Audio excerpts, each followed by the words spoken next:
Bom, começou. Boa noite, turma. Eu sou o Bruno, meu integrante aqui é o Thiago, e a gente vai falar sobre o ciclo padrão do ar e o ciclo real do motor de combustão interna, voltado um pouco para os motores de ignição por compressão. Bom, pode mudar de slide. Para começar, a gente precisa estabelecer duas perguntas que vão ser respondidas aqui agora nesse processo. A primeira é, por que foi selecionado o ciclo do ar como modelo? E a segunda é, por que foi selecionado, por exemplo, o motor de ignição por centelha, que foi escolhido o ciclo Otto, e por que o motor de ignição por compressão foi escolhido o ciclo diesel? Bom, respondendo a primeira pergunta que eu fiz, para ser feito na verdade, o ciclo do ar ele é a forma mais simples de modelar o desempenho de um motor de combustão interna. Então, isso explica a sua escolha para fazer uma análise comparativa, assim como também facilita o processo da análise quantitativa também. E respondendo à segunda pergunta, por que foi escolhido um ciclo e o outro, essa escolha é baseada na semelhança do diagrama PV levantado em ensaio com o motor, por exemplo, em um dinamômetro, e o diagrama PV teórico correspondente. Então, por exemplo, a curva do processo de combustão de um motor de ignição por centelha, ele se aproxima da curva de processo de adição de calor do ciclo a outro, que é a volume constante. Por outro lado, também a gente tem que o processo de combustão de um motor de ignição por compressão, de baixa rotação, ele se aproxima da curva de adição de um calor do ciclo diesel, que é a pressão constante. Aí você pode passar a dizer, por favor?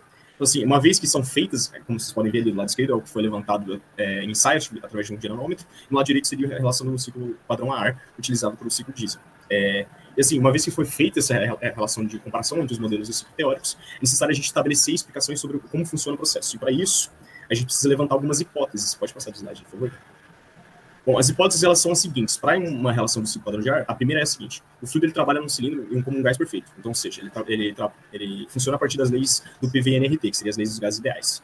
Além disso, a gente precisa falar também que o fluido ele tem calores específicos constantes durante o processo. Assim como também, para o estado do fluido, as características físicas do gás do cilindro são as de temperatura, são as do ar a temperatura moderada. É necessário também que se elimine esses processos de emissão e descarga, ou seja, assim, o fluido no final do processo, ele permanece inalterado e se encontra no mesmo estado inicial. Dessa forma, assim, ele, na sequência dos processos de combustão interna, ele pode ser tratado como se fosse um ciclo, no sentido literal da palavra. Então, ele vai se restabelecendo. A combustão também é substituída e por um fornecimento de calor ao fluido a partir de uma fonte quente. Para voltar às condições iniciais, é necessário retirar calor por uma fonte fria no processo isocórico, ou seja, volume constante, e todos os processos considerados reversíveis. Bom, pode passar do slide aí. A primeira etapa assim, do processo da explicação do ciclo de ignição por compressão seria a curva 1 e 2, como vocês conseguem ver ali em cima na relação do diagrama PV. Ela funciona a partir de uma compressão isentrópica entre um ponto 1 e 2. E é pelo próprio movimento do pistão, o mesmo sobe comprimindo o ar e ele ser deslocado a partir do ponto morto inferior até o ponto morto superior. É assumido que, nesse caso, o ar não tem a possibilidade de trocar calor com o ambiente, representando, assim, um processo adiabático, reversível, que nem eu tinha falado antes. Pode passar de novo, por favor, Thiago. Entre 2 e 3 acontece o processo de adição de calor à pressão constante, entre o ponto 2 e o ponto 3. E, assim, um pouco antes do pistão atingir o seu ponto mais alto, é desejável, injetado, o combustível para dentro da câmara. E, assim, o processo de combustão é iniciado. Vale ressaltar aqui que, diferentemente do ciclo Otto, a energia de ativação vem na compressão do ar. E assim, o triângulo de combustão só é fechado a partir da injeção do combustível. Enquanto que para o ciclo Otto, a energia de ativação vem a partir de uma centelha. Pode passar, por favor. Aí no ponto 3 ao ponto 4, acontece a expansão isentrópica. E aí, pelo processo de combustão do combustível, a pressão dentro da câmara do cilindro é aumentada, empurrando assim o cilindro para baixo, indo do ponto morto superior até o ponto morto inferior. E aí passa de novo. Aí, do ponto 4 até o ponto 1, ocorre a rejeição do calor em volume constante, a válvula de escape se abre e o resultado da combustão é descartado, ocorrendo assim uma queda brusca de pressão.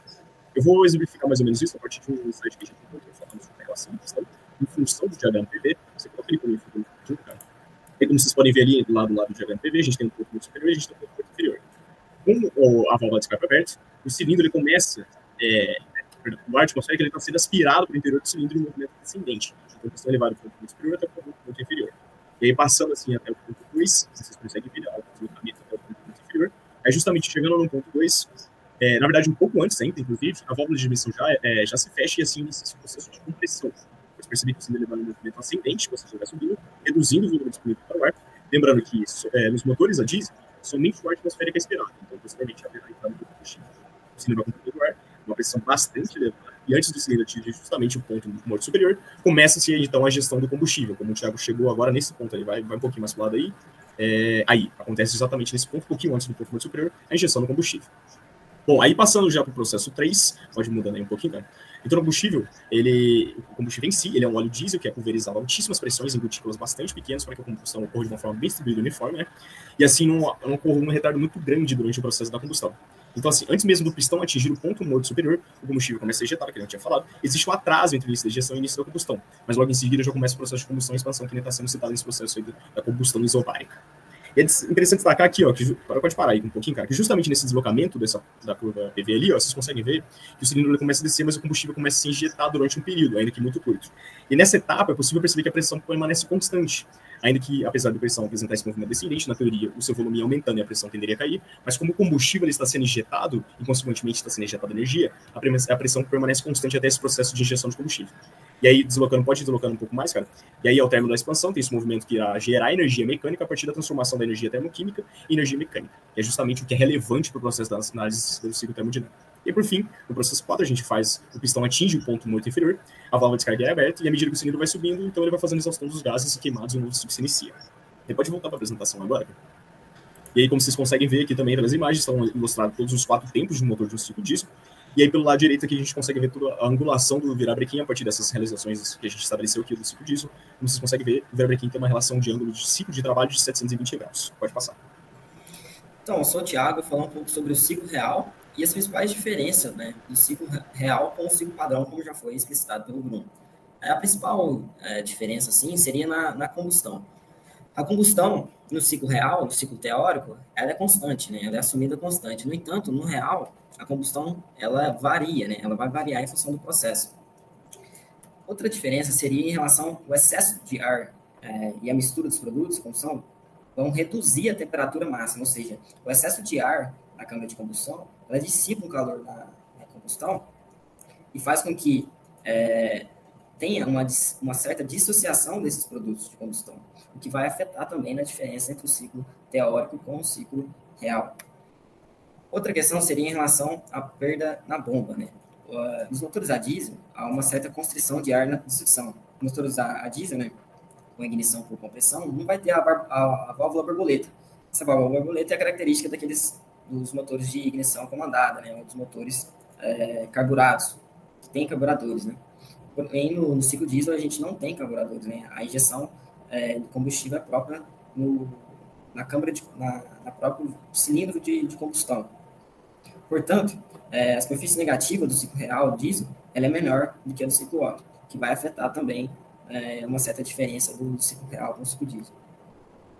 Outra característica que vai influenciar vai ser a perda de calor. No ciclo teórico, os processos de compressão e expansão são considerados isentrópicos, ou seja, sem variação de entropia. No entanto, no ciclo real, né, vai se ter perdas de calor durante esses processos. Na compressão, essa diferença entre isentrópico não é tão grande. No entanto, na expansão, o gradiente de temperatura entre o cilindro e o meio é um pouco maior e tem-se uma troca que vai aumentar. Outra característica é a perda pelo tempo finito da abertura da válvula de escape. No ciclo teórico, né, ele foi, como o próprio Bruno citou lá nas hipóteses, o escape foi substituído por uma expansão isocórica, né, no qual se cedia calor como reservatório frio. Foi uma das hipóteses utilizadas lá na parte das hipóteses do ciclo padrão ar. Porém, no ciclo real, né, a válvula de escape, o tempo para o processo sair dos gases sob pressão é finito. Ou seja, geralmente é indicado que essa válvula abre com uma certa antecedência. Ou seja, isso aí vai ser outro fator que vai influenciar na diferença entre o ciclo real com o ciclo teórico.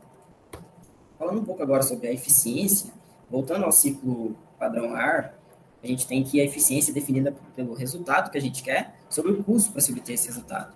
Então, o resultado vai ser basicamente o trabalho líquido gerado sobre o custo para se obter esse resultado, que no caso vai ser o calor fornecido, né, entre o processo 2 e 3. Por algumas reduções, a gente tem que RV seria a razão volumétrica de compressão. Essa razão ela deve ser autossuficiente para aumentar a temperatura do ar até um certo ponto que se consiga a alta ignição do combustível, né, e se próprio consiga a combustão. E essa primeira parcela da equação, ela é relativa, na verdade, ela é igual à eficiência do ciclo Otto. No entanto, essa parcela entre colchetes, ela é relativa ao ciclo diesel, em que o K é a relação entre os valores de calor específico, ou seja, Cp sobre Cv. É interessante notar que, para uma mesma razão de compressão, a eficiência do ciclo Otto ela é sempre maior do que a do ciclo diesel.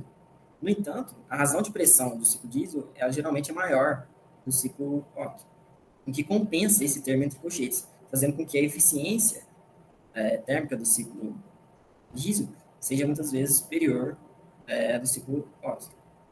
Então, algumas tecnologias para se melhorar a eficiência são ajustar essa razão de compressão do motor, né, para que assim a gente consiga melhorar a eficiência térmica. Utilizar um sistema de injeção direto para melhorar a combustão, reduzir as perdas de calor.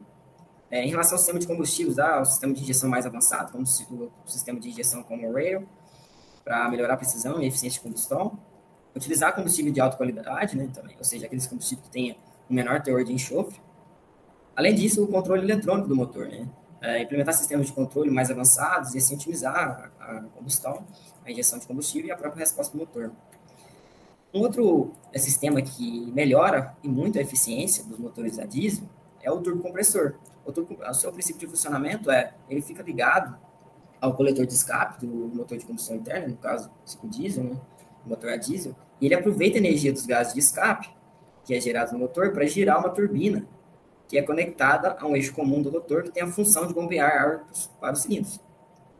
No entanto, geralmente se usa um intercooler como um meio intermediário entre o compressor e a válvula de admissão. Esse intercooler tem a função de diminuir a temperatura do ar comprimido, né, para que assim volte a aumentar a sua massa específica. Então, como a gente sabe, né, com o aumento da temperatura, diminui a massa específica. E então, uma solução para isso é fazer com que o intercooler troque calor com o ar, diminua a temperatura do ar que vai ser comprimido, que vai ser admitido, e que assim aumente a sua massa específica. Como a gente sabe, né, o volume aqui do cilindro ele é meio que especificado e definido, então a gente pode aumentar a massa específica do ar para que a gente consiga colocar uma quantidade de ar superior e assim ter uma combustão mais eficiente. Algumas curiosidades sobre o ciclo diesel, entre elas em relação à eficiência térmica. Então, como eu já citei anteriormente, né, geralmente o ciclo diesel tem uma alta eficiência térmica, né, principalmente devido à razão de compressão, né, ser alta, que vai influenciar na eficiência. A própria ignição por compressão, né, ao contrário dos motores a gasolina, né, o ciclo diesel ele não usa velas de ignição. Isso faz com que a ignição seja feita por compressão no cilindro, que quando a compressão vai acontecer, vai aumentar a temperatura e vai injetar o combustível na câmara de combustão e vai acontecer a combustão. Geralmente, no ciclo diesel, motor de ciclo diesel, é comum você ter um alto torque em baixas rotações, o que é comum usar em tratores, veículos de carga pesada, como caminhões e entre outros veículos de off-road, assim, né, fora de estrada. Geralmente, os motores de ciclo diesel, ele tem uma vida útil maior, uma vez que ele tende a ter uma construção um pouco mais robusta em relação aos motores a gasolina. Além disso, os motores também fazem uso do turbocompressor, né? Como eu já citei, é uma estratégia para se aumentar a eficiência desse tipo de motores.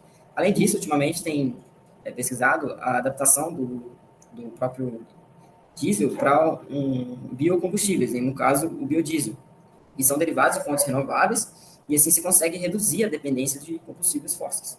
Então, a nossa apresentação basicamente foi isso, e muito obrigado.